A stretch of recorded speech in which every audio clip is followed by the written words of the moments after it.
So can you share with us, how do you practice your own fasting? Most of the time, I don't eat breakfast. I mean, it varies, but I got into this practice from medical school, actually. I was just so tired most of the time. I didn't want to... Rather sleep than eat. I'd rather sleep.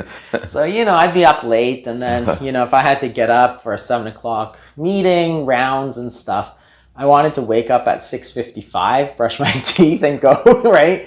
So if I wanted to have breakfast, I'd have to get up at 6:30. Right. And bake breakfast and clean up and all this stuff. And it's like, that was not worth it. So I just didn't eat breakfast. And it was fine. Because again, your body knows what to do. If you don't eat breakfast, as long as you have some body fat or blood sugar, your body will use it. So that's where, most of the time I don't eat breakfast. So therefore I sort of fast about, say, 14 to 16 hours a day. And then once in a while, I'll do 24 hours a day. And then particularly when, I'm looking at, like, if I go on vacation, for example, then I might not do it at all, right? Because it depends on what's happening, right? But then you gotta eat with the people, Yeah, exactly. So you go with your family, and if everybody's eating, then I'll eat, right? It's okay. It's not that I'm against it. It's just that I'm not used to it. So if I don't eat it, it feels fine. In fact, my whole family is like this now. So a lot of times when we eat breakfast, because sometimes some hotels will give you free breakfast. So we'll have the breakfast because it's there. Then we won't eat lunch because we're actually so full that we can't eat lunch. So then it works out. Then we eat breakfast and dinner instead of lunch and dinner. But the idea is that most of the time I'm doing that. If I go on vacation, I gained a little weight, because a lot of people do. You go on a cruise or it's Christmas or something, and you really eat a lot more stuff than you know is good for you. Then I do more fasting. You come back and then you go on a fasting. I do more fasting when I come back. And that's okay, because then I'm going to let my body use up all those extra. If I ate too much of the cakes and all that stuff during that week, it's like, one, you don't want to do it all the time. Just, that's why people celebrate, right?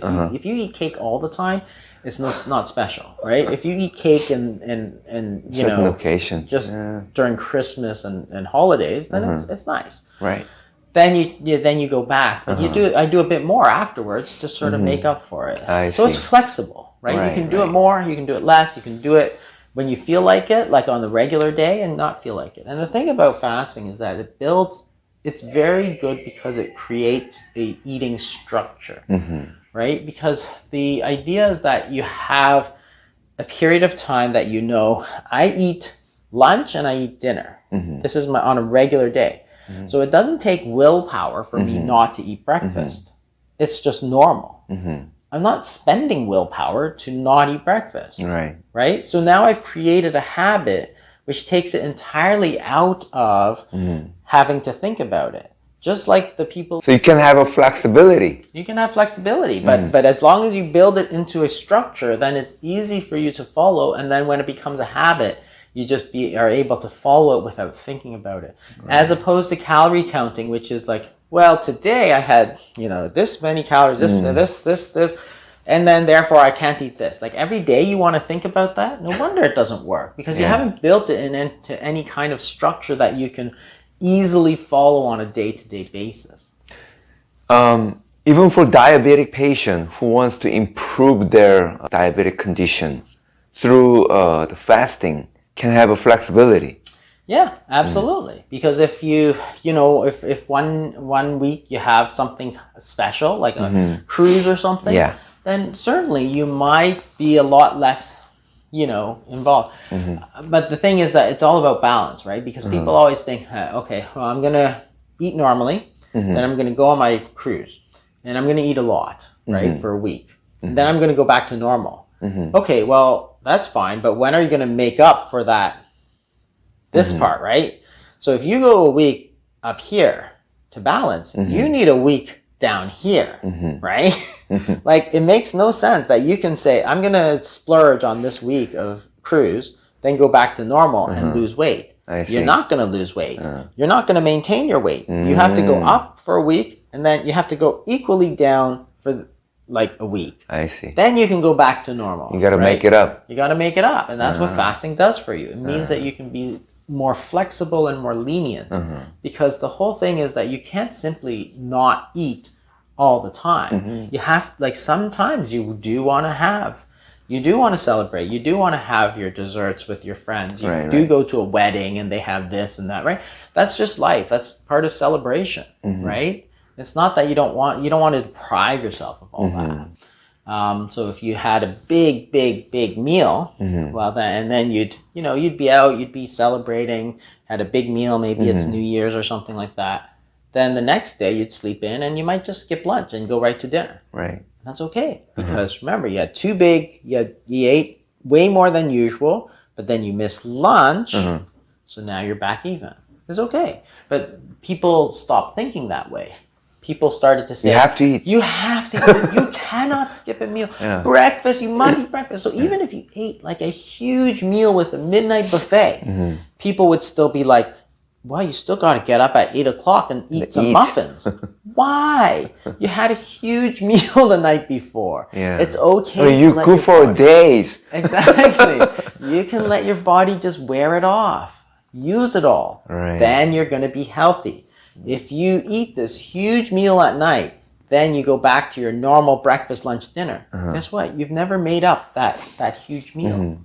But that always happens. We do that all the time. We're human beings. We have those celebration meals sometimes, a wedding, a birthday, whatever it is. So when you have a sometimes longer fasting, like how many hours do you do?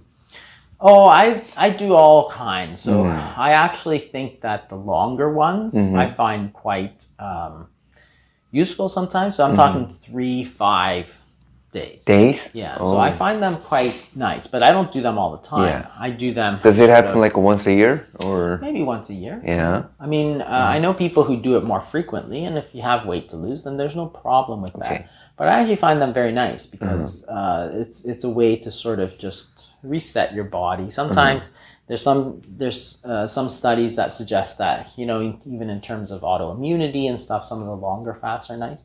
Most of the time I do the shorter ones, right? But once a year maybe I might do some longer ones. It's just lifestyle, right? You're not trying to treating anything. So and I can plan for it, right? Because you have to make sure, and doing the long fast is difficult socially more than it is physiologically. It's not actually hard to skip it once you get used to it.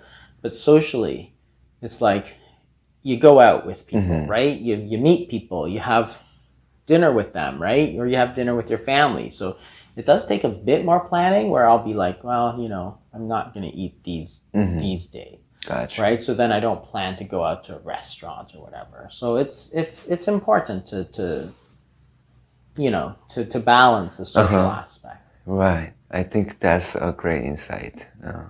Well, thank you very much for being my show. Oh, thank you so much. Yeah, thank you. Thank you, Dr. Fung. It was a great pleasure to have you on my show. Thank you so much.